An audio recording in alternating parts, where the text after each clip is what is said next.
নিশিরাতে জেগে দেখি গাছের ডালে কাক, শালা আমি তো অবাক। চোর ঢুকেছে ঘরের ভেতর, দরজা ছিল ফাঁক, শালা আমি তো অবাক। মোবাইল নিল, টিভি নিল, রিমোট না হয় থাক, শালা আমি তো অবাক।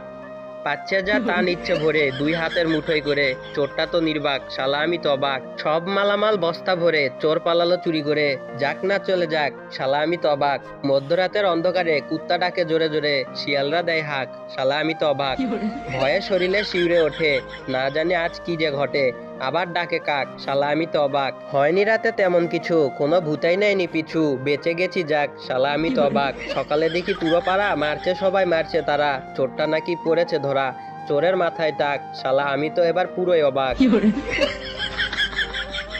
তো যাই হোক বন্ধুরা, গল্পটা আপনাদের কেমন লাগলো সেটা অবশ্যই কমেন্ট বক্সে লিখতে ভুলবেন না। আর ভিডিওতে অবশ্যই প্রত্যেকে একটা করে লাইক করে দিবেন। আর আজকের ভিডিওটা এই পর্যন্তই। ভালো থাকবেন এবং ভালো রাখবেন আপনার চারিপাশ। আল্লাহ হাফেজ।